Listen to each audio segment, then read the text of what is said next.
Now I'm going to talk about one we haven't seen in a while, the Dean ML. This one has quite a story behind it.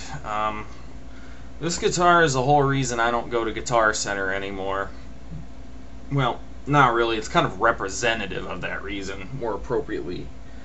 At the time that I was going to Guitar Center, I decided to buy a Electro Harmonix Polychorus. I feel bad about this buying from Guitar Center for two reasons. One, found out our local mom and pop store is an authorized Electro Harmonix dealer. Second problem is that Guitar Center has a preferred player card through HSBC Bank, and they talked me into it a few years ago. So I decided to use it, and when I went to go pay off the bill, they pulled twice the amount of money out of my account, throwing it overdraft, and I had a bill to pay that week that was due that week. So this left me between a rock and a hard place. I was basically out $400. I was supposed to have around $200 left in my bank account, at least 70 of which was going to that bill.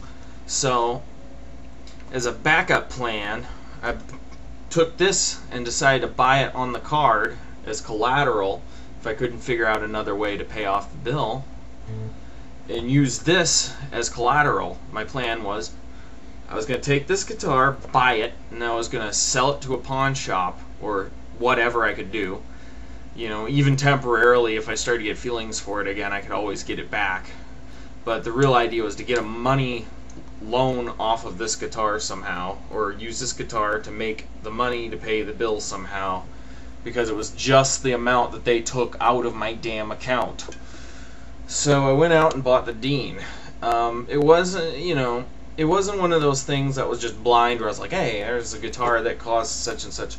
Really was, I was kind of eyeing the Deans for a while, but I didn't know which ones. I really wanted the Cowboys from Hell one, me being a Pantera fan and all that, After all, the benchmark for this is the Cowboys from Hell guitar. I mean, this is why I like the sound of this so much. It's vicious enough to do the job. Yes, it's a Jag Stang, but just because it's shaped like a surf guitar doesn't mean it's going to sound like a surf guitar. But enough on that.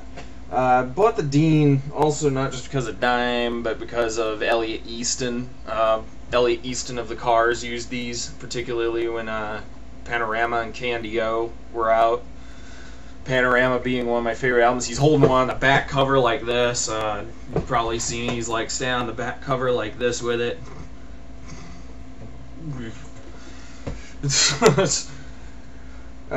Panorama. So you can also see uses this guitar in Midnight Special '79 for the Candy O album. He's using it on the Dangerous Type and got a lot on my head.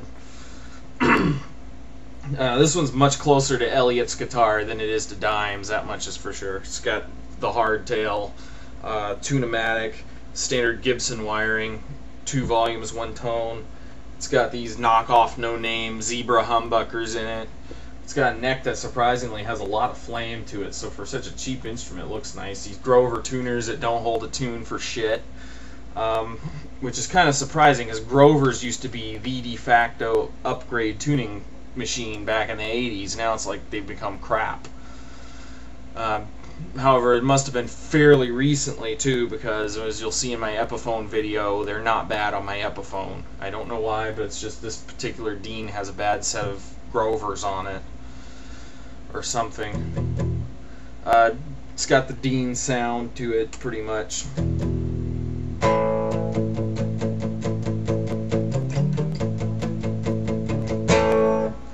So it sounds pretty much like your typical Dean guitar,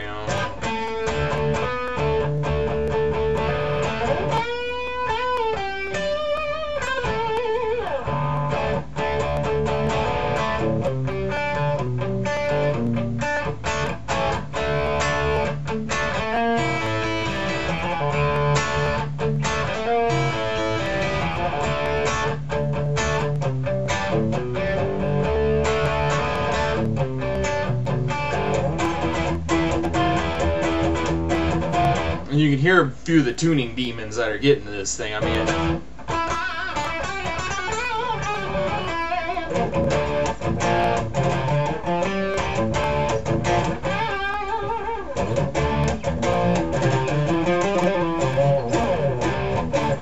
So, you know, you get the idea. You can do the heavy metal Pantera thing too.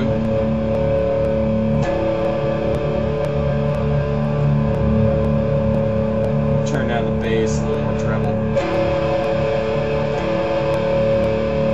A little less volume. Don't piss my neighbors off.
So yeah, I do use this.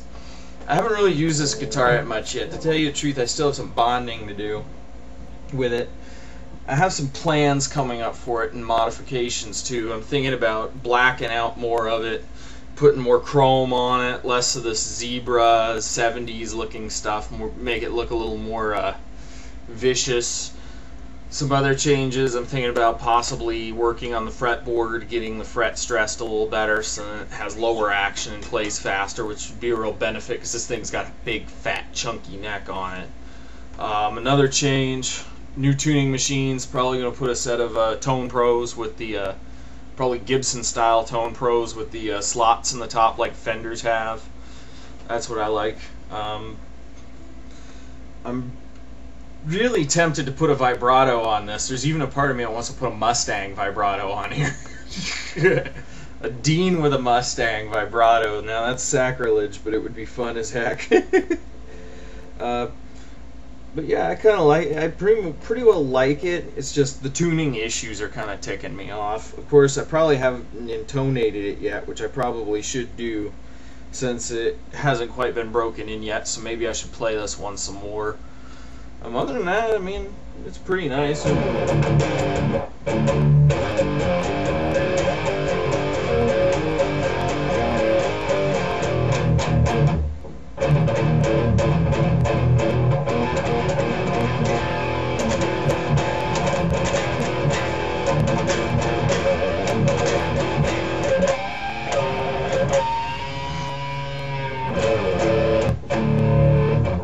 Holding tune a little better on the low E this time than the last couple takes I did this vid, so I don't know, maybe it's starting to come to like me now.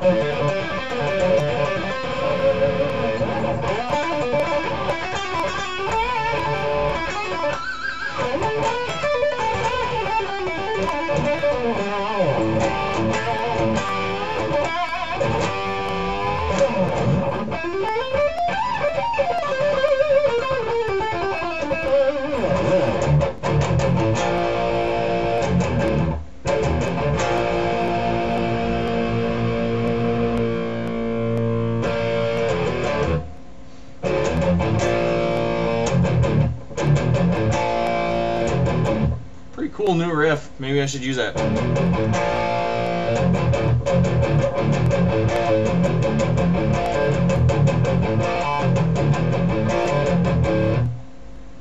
Anyway, I think that does it for this vid.